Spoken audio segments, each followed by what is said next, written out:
sekadar platform hiburan, tetapi satu ekosistem kreatif yang memberi manfaat kepada artis, penerbit dan komuniti seni.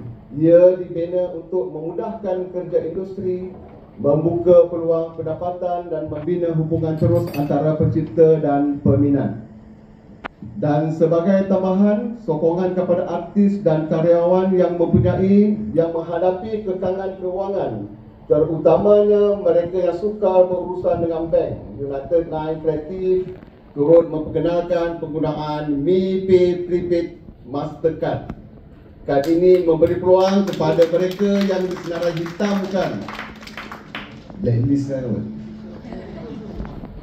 oleh pihak bank ataupun yang tiada akaun atau perlukan sistem pembayaran alternatif untuk terus berkarya, bermakna untuk penerimaan royalti, menerima bayaran dan mengurus pendapatan harian tanpa halangan.